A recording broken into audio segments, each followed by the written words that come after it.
하나님 말씀 우리 함께 읽겠습니다. 역대하 25장 1절부터 16절까지의 말씀을 함께 봉독하겠습니다.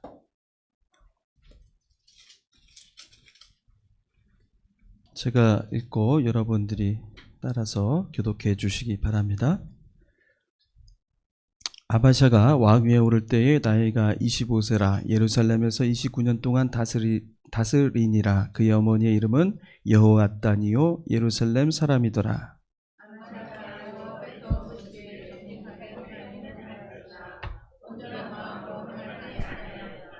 그의 나라가 굳게 섬에 그의 부왕들을 죽인 신하들을 죽였으나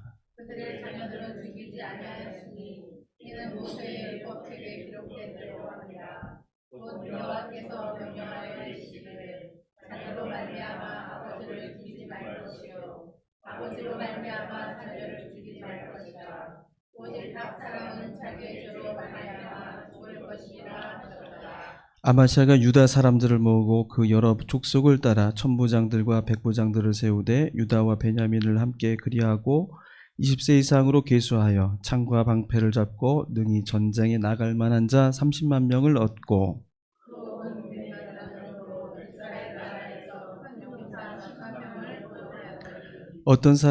어떤 하나님의 사람이 아마시아에게 나와서 이르되 왕이여 이스라엘 군대를 왕과 함께 가게 하지 마옵소서.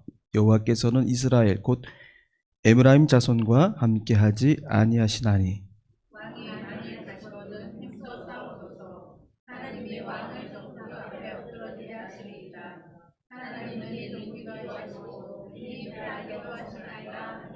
아마시아가 하나님의 사람에게 이르되 내가 100달란트를 이스라엘 군대에게 주었으니 어찌할까? 하나님의 사람이 말하되 여호와께서 능히 이보다 많은 것을 왕에게 주실 수 있나이다 하니라.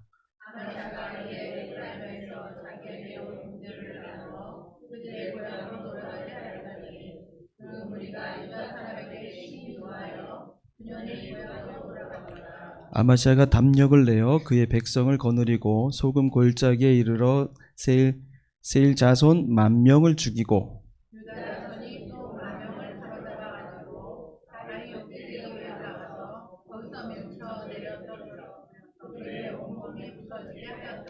아마시아가 자기와 함께 전쟁에 나가지 못하게 하고 돌려보낸 군사들이 사마리아에서부터 베토론까지 유다 성읍들을 약탈하고 사람 3,000명을 죽이고 물건을 많이 노략하였더라.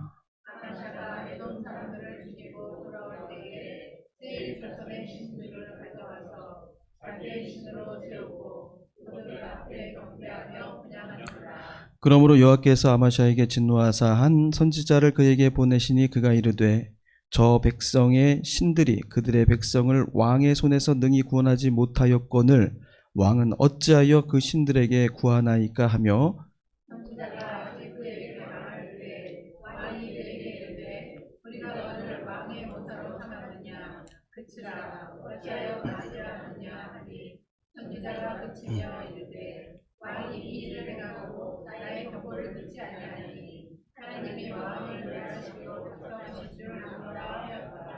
아멘. 감사합니다. 우리 함께 인사 나누시겠습니다. 주님의 평화를 빕니다.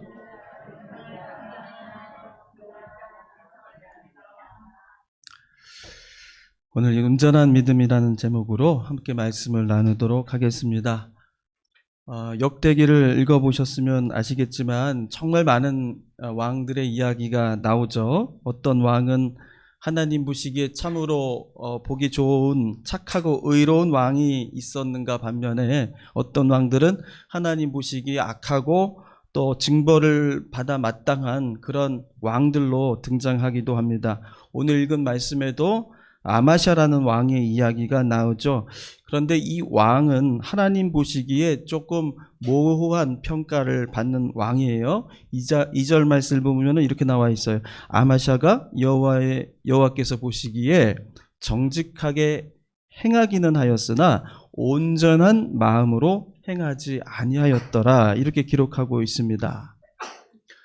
아마시아 왕은 정직하게는 살았다는 거예요. 그렇죠. 그러나 하나님 앞에서 온전한 믿음으로, 온전한 마음으로는 살지는 않았다라는 거예요. 이게 무슨 차이일까요? 정직하게는 살았으나 온전한 마음으로 살진 못했다. 무슨 차이가 있는 것 같습니까? 예수님 안 믿어도, 하나님 없어도 나는 지금까지 깨끗하고 정직하게 살았어 라고 그렇게 말할 수 있어요, 누군가는. 그러나 그것보다 더 중요한 게 뭡니까? 하나님 앞에서 온전한 마음으로 살아가는 것이 중요하다는 거예요.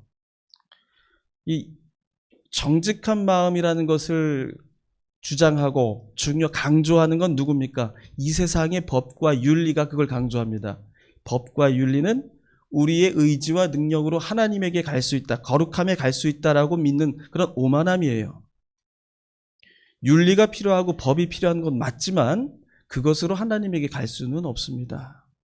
하나님에게 갈 수 있는 것은 온전한 마음, 하나님께서 주시는 그 믿음을 통하여서 하나님에게로 갈 수가 있는 것이죠.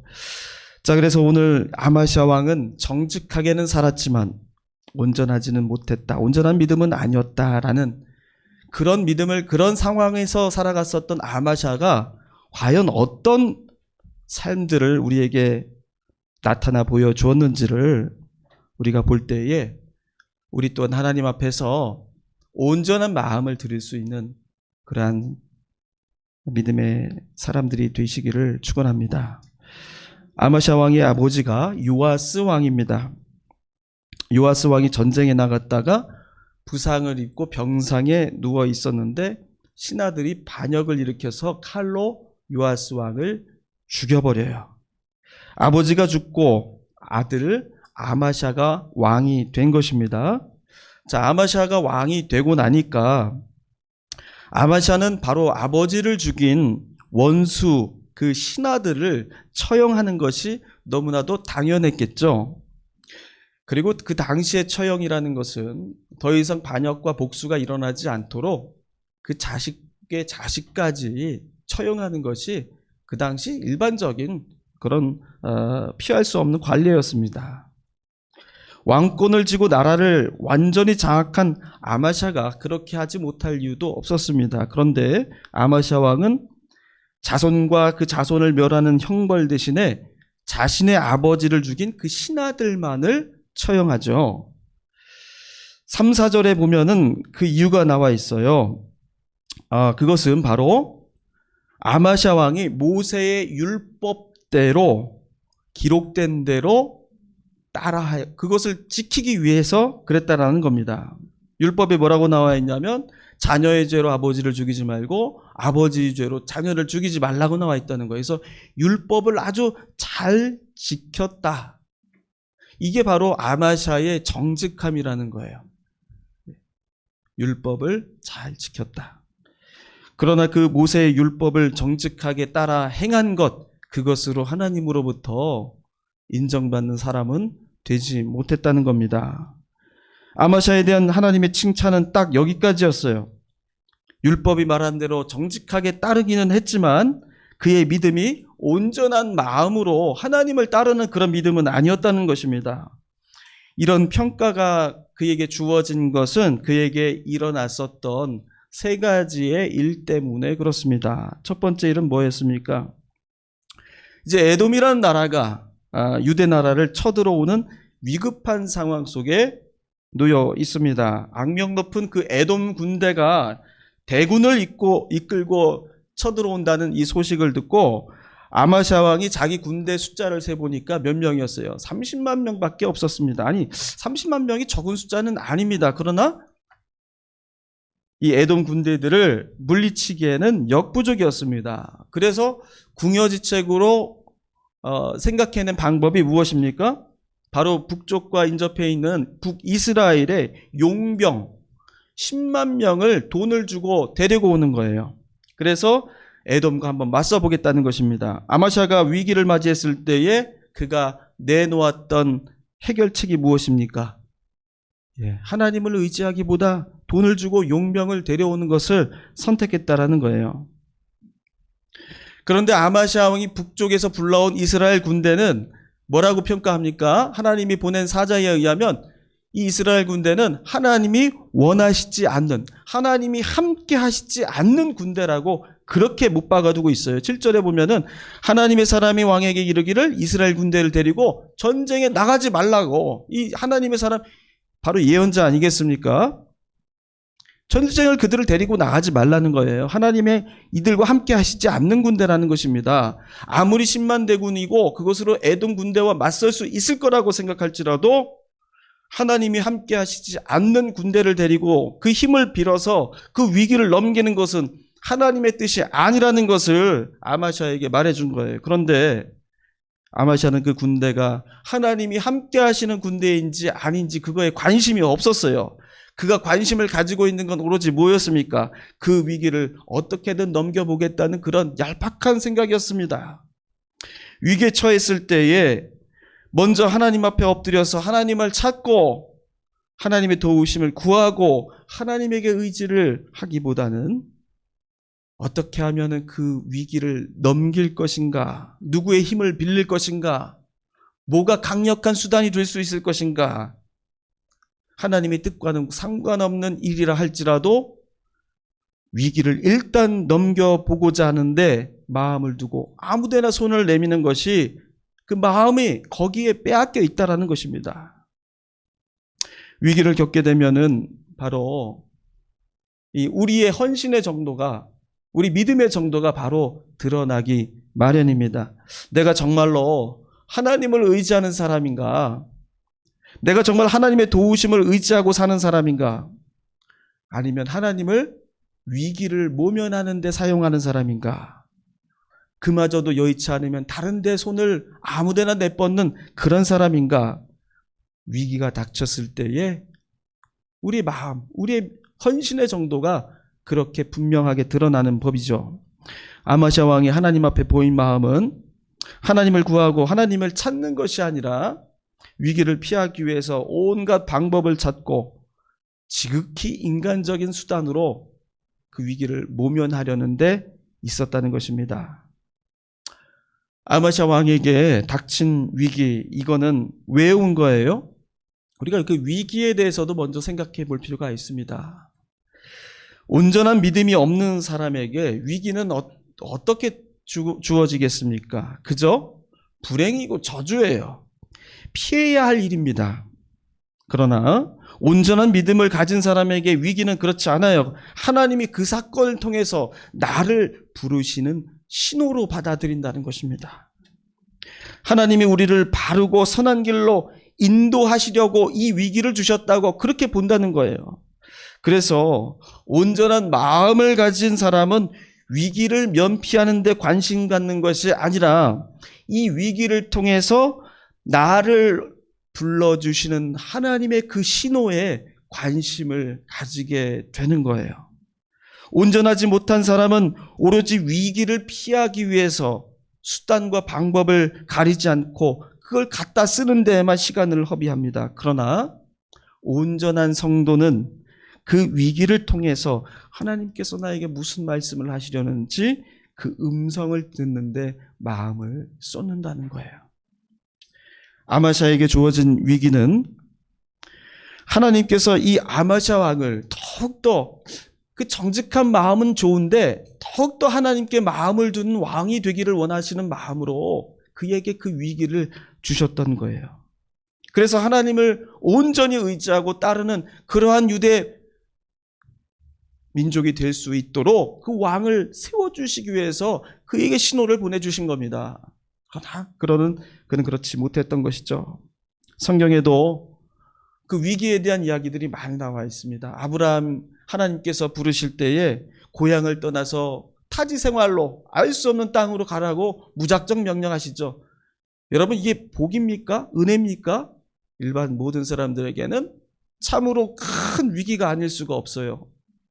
그러나 아브라함은 그 속에서 하나님의 음성, 하나님의 신호를 찾는 데 마음을 두었습니다. 요셉이 형들에게 미움을 받고 애굽으로 팔려갔었던 그 아주 모진 시련을 요셉이 겪었죠.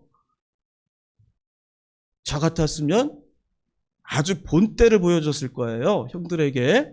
그러나 요셉은 어땠습니까?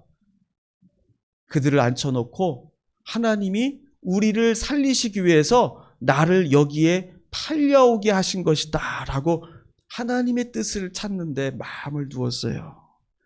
그래서 이스라엘이 구원을 받고 큰 민족이 되지 않았습니까? 이스라엘이 아이성에서 크게 패해서 좌절을 겪어야 했을 때 그 좌절, 그 위기, 그 순환은 왜 주신 거예요? 너희들이 들어갈 하나님의 새 땅, 이 가나안 땅은 너희들의 욕망과 너의 힘으로 들어가는 것이 아니라는 것을 깨닫게 해주시기 위해서 그 아이성에서 패배를 주신 거예요. 왜 하나님 우리에게 여기까지 끌고 와서 이토록 어처구니 없는 실패를 주십니까? 라고 원망했더라면은, 그래서 기필코 자신의 힘으로 그 아이성을 정복하려 했다면 그들은 결국 가나안 땅으로 들어가지 못했을 것입니다. 이스라엘이 바벨론으로 끌려가 있었던 70년의 노예 생활도 바로 그것이에요. 너희들이 하나님의 여호와의 법을 지키지 않고 하나님의 법도를 멀리하고 너희들이 그렇게 떠난 것에 대해서 다시금 돌아보고 하나님께로 다시금 돌아오라는 그 하나님의 절절한 신호였던 것이죠. 그건 뭡니까? 하나님께서 그 위기를 통해서 저들을 사랑하셨고 저들을 포기하지 않으셨다는 것, 그 사실을 그 위기를 통해서 알려주셨던 것입니다. 자만하고 교만해지고 하나님과 멀어지려고 할 때에 하나님은 그들에게 위기를 주셔요. 그래서 어떻게 그들이 하나님의 은혜로 지금까지 살아왔는지를 다시금 떠올리게 하십니다. 그리고 그 위기를 실패요, 절망이요, 불행이 아니라 다시금 하나님을 의지하게 하는 은혜 받을 수 있는 기회로 삼게 해주신다는 것입니다. 그래서 여러분, 우리는 위기가 오면 어떻게 해야 되겠어요? 우리 스스로를 자꾸 돌아봐야 되는 거예요. 내가 적당히 믿는 척 해온 사람이었는지, 아니면 주님이 나를 사랑하시는 특별한 방법을 이 위기로 주시는 것인지를 내가 생각하고 또 믿고 주님을 의지하는 내가 그 선택을 하는 사람이 되어야 한다는 것입니다. 열심히 믿는 것처럼 보였다가도 그 믿음이 무너지는 것은 여러분 한순간입니다. 눈에 보이지 않는 하나님의 능력을 신뢰하기보다는 즉각적인 그런 효험이 있는 그런 수단과 방법에 우리 마음이 뺏기는 것이 우리의 얕은 믿음의 모습이라는 거예요. 우리 주위에도 그런 일들이 많이 일어납니다. 열심히 믿다가도 작은 일에 실족하여서 교회를 떠나고 하나님을 멀리하는 많은 신자들을 보잖아요. 그들 중에 많은 사람들을 우리가 뭐라고 불러요? 가나안 성도라고 그렇게 부르잖아요. 가나안 성도. 모르시는 눈치인데요. 아시죠? 예. 거꾸로 해보면 뭐예요? 안 나가 성도. 예. 성도긴 성도인데 교회를 안 나가는 성도예요. 그래서 가나안 성도라고 부르는데 우리 주위에는 정말 얼마나 그런 가나안 성도들이 많은지 모릅니다. 예전에 한 번씩은 교회에 발을 들여놨다가 믿음 생활 한두 번쯤 해봤던 사람들, 그러나 그러한 작은 일들로 또는 큰 일로 실족하여서 하나님 멀리하고 세상 길로 접어든 많은 사람들을 우리가 볼 수가 있습니다. 그것이 결코 나의 삶과 나의 일이 아니라고 말할 수는 없는 것입니다. 겉보기에는 신실한 믿음, 나는 절대 하나님 버릴 것 같지 않은데 이렇게 자기를 믿게 만드는 여러 가지 장치들이 있어요. 교회에서 나의 지위, 내가 믿음 생활의 어떤 연수, 교회에서의 헌신, 이런 것들 내가 생각해보면 내가 이걸 버리고 하나님을 결코 떠날 수 있을까? 내가 온전한 믿음을 하나님께 드릴 수 있는 사람이지, 이렇게 착각하게 만드는 일들이 많다는 것입니다. 그런데 그런 것들로 인해서 우리의 믿음이 주님 앞에서 증명되지 않는다는 거예요. 아마 저도 모세의 율법은 철저하게 지키려고 했던 사람이었어요.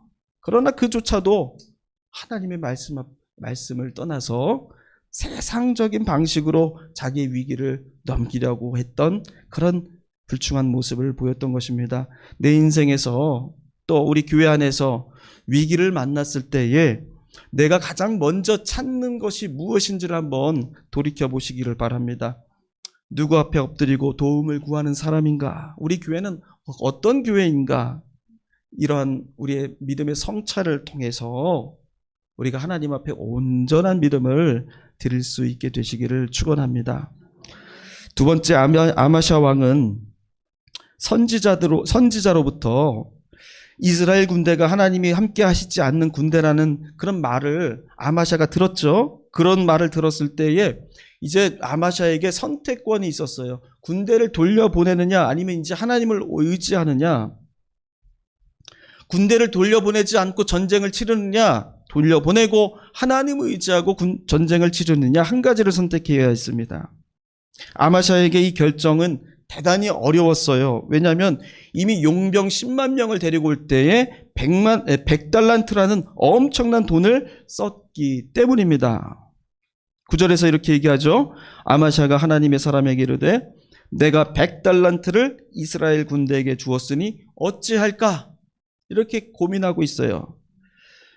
아마샤 왕이 두 가지 중에 어느 것을 선택할지를 고민할 때에 선지자가 이렇게 말해줍니다. 9절에 다시 한번 읽어보겠습니다. 9절 시작.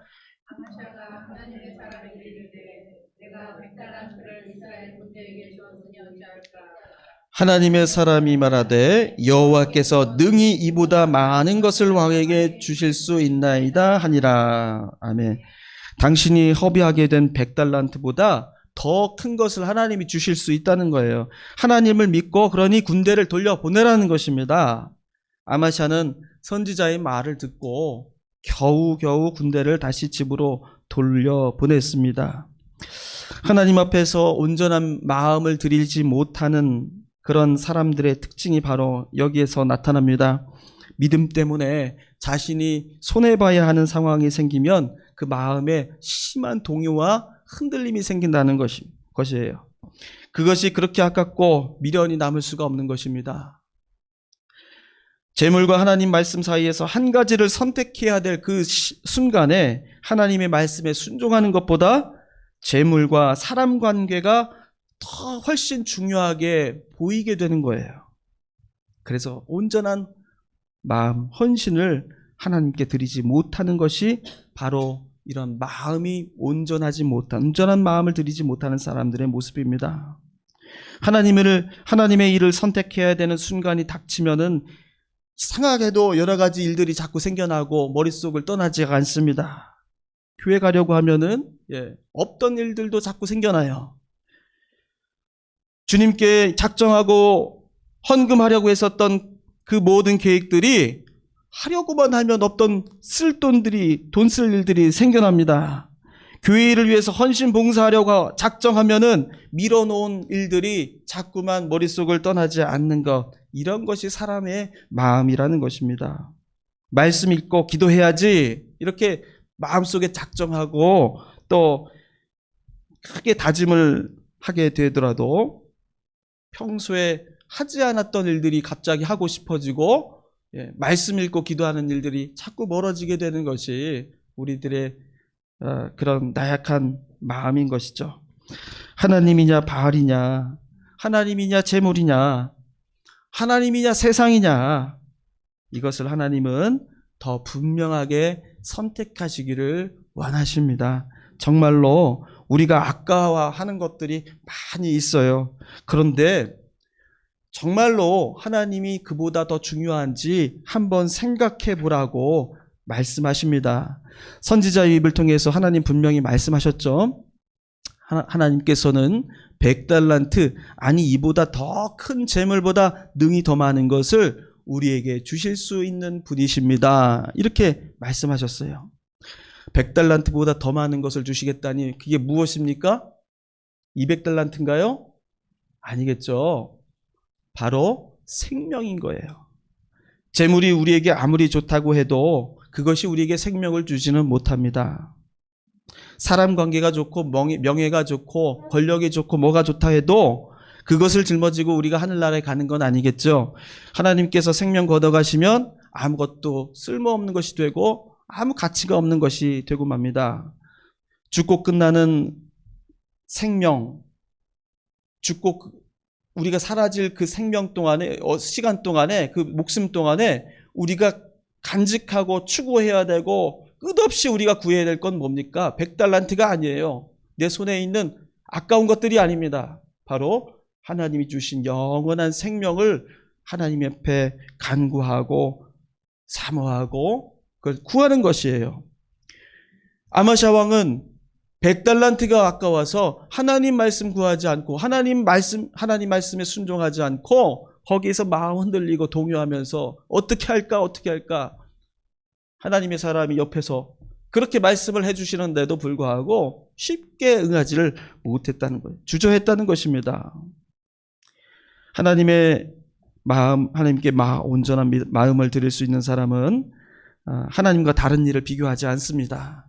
하나님과 내가 소중하게 여기는 것들과 비교하지 않습니다. 그 사이에서 동요하지 않습니다. 그것 때문에 내가 손해받는다고 생각하지 않습니다. 왜냐하면 하나님께서는 이보다 더 큰 것을, 이보다 더 중요한 것을 나에게 주시는 분인 줄 믿기 때문입니다. 여러분, 주님 앞에 100% 우리의 마음을 다하여서 헌신할 때에 우리 안에 갈등을 만들게 하는, 또 나에게 유혹을 주게 하는 모든 세상의 것들을 담대하게 물리치실 수 있기를 축원합니다. 세 번째로, 아마샤가 에돔과의 전쟁에서 승리한 후에 하나님을 잊어버렸기 때문에 아마샤 왕은 온전한 마음을 드릴 수 없는 왕으로 기록되었어요. 14절에 보면 이렇게 기록합니다. 아마샤가 에돔 군대를 전멸시키고 돌아와서 제일 먼저 했던 일이 뭐라고 해요? 에돔의 신상들을 데리고 온 거예요. 에돔의 신상들을 가지고 와서 경배하고 분향한 것입니다. 에돔 군대에게 이기게 하신 것은 하나님이신데 정작 아마샤는 엉뚱한 신상을 가지고 와서 감사를 드린 것입니다. 우리의 믿음이 온전하지 못할 때에 나타나는 현상이 뭐예요? 하나님을 잊어버리는 거예요. 하나님이 생각나지 않습니다. 어려울 때는 하나님 아버지 하면서 일천번제를 드리고 날마다 기도하고 붙들고 매달리고 울다가 문제가 해결되면은 금방 하나님을 잊어버리는 거예요. 여러분, 기억력이 없어서가 아닙니다. 이것은 뭐예요? 하나님이 내 마음에서 떠나기 때문에 나타나는 일입니다. 그렇기 때문에 하나님이 마음을 떠날 때에 하나님을 잊어버리고 기도를 잊어버리고 말씀을 듣는 것을 잊어버리고 교회 나오는 걸 잊어버리고 하나님 앞에 헌신하는 것을 잊어버리게 되는 것입니다. 문제는 하나님이 해결해 주셨는데 조금만 지나면 그것이 자기가 해결한 것처럼 우쭐해지고 교만해지게 되는 것이죠. 아마샤 왕은 바로 이런 교만에 빠졌던 것입니다. 에돔을 자신의 힘으로 무찔렀다고 착각했던 거예요. 그래서 이참에 이스라엘의 여호아스 왕과 직접 겨루어서 이스라엘도 내가 무너뜨릴 수 있겠다, 그렇게 오판합니다. 이렇게 오만하고 오판을 하니까 어떻게 돼서 결국 끌려가서 포로가 되어서 치욕을 당하게 되는 그런 고난을 겪게 되었습니다. 하나님을 향해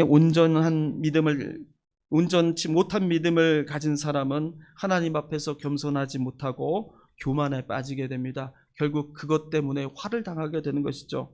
우리가 흔히 오해를 가지고 살아가는 것은 뭐냐면, 그래도 우리가 어느 정도 교회를 위해 섬기고 있고 적잖이 우리도 하나님 앞에 헌신하고 있다고 생각하는 그런 생각 때문에, 그런 마음 때문에 나는 좀 괜찮은 믿음이 아닌가라는 그런 생각들을 가지고 있어요. 내가 예배는 그래도 빠지지 않고 참석하는데, 내가 교회에서 그래도 몇십 년째 봉사도 하고 직함도 가지고 있는데, 이런 마음들이 있어요. 나는 온전한 믿음이라고 착각하고 살아갈 수 있다는 것입니다. 그건 저도 마찬가지입니다. 그래서 하나님을 위해 살아야겠다는 그런 뜨거운 마음이 없고, 믿음이 성장하려는 그런 열정도 없고, 늘 그 자리에서 자족하며 살아가는 그런 모습들을 우리가 보일 수 있다는 것입니다. 아마샤 왕에게 닥친 이 일을 통해서 우리 마음이 온전한 믿음인지 한번 돌아보시기 되기를 바라요. 그리고 여러분, 이 자리에 있는 이 믿음, 이것을 가지고 붙들려 하지 마시고 이보다 더 한층 온전한 믿음을 하나님께 드릴 수 있는 그런 성도로 살아가기를 주님 앞에 구하시기를 바랍니다. 우리에게 살아가면서 한 번 이상 여러 번, 더 많을 수도 있어요. 수많은 위기가 찾아올 수 있습니다. 교회도 마찬가지고요. 그 위기가 찾아올 때에 내가 정말로 하나님께 100% 모든 마음을 드리고 의지하는 사람인가? 그런 교회인가? 여러분, 우리가 함께 돌아볼 때에 하나님께서 우리 교회에게 더 큰 것을 허락해 주시고 그것을 통해서 정말 이 지역을 일으켜 세우고 또 이 땅에 아직도 주님께 돌아오지 않는 많은 가나안 성도들 이제 불러 모으고 또 그들 통해서 하나님 일을 크게 일으켜 세우는 그런 해림교회가 될 줄로 믿습니다. 우리의 온전한 믿음을 주님 앞에 드릴 때에 하나님께서 여러분들의 가정과 우리 교회를 크게 들어 사용하실 줄로 믿습니다. 기도하겠습니다. 하나님, 아마샤 왕의 온전치 못한 믿음을 통하여서 우리의 믿음을 돌아보게 하시니 감사합니다. 온전한 믿음을 주님 앞에 드림으로 주님께서 우리 안에 살아계심을 알게 하여 주시고 또한 우리 손에 붙들린 것을 잃는 아쉬움보다 나에게 주시는 참다운 생명을 주심을 감사할 줄 아는 우리 모두가 되게 하여 주시옵소서. 해림교회가 하나님의 택하심 받은 귀한 사역에 쓰임받는 거룩한 주님의 교회가 되도록 주님께서 우리 믿음을 더욱 인도하여 주시옵소서. 예수님의 이름으로 기도합니다. 아멘.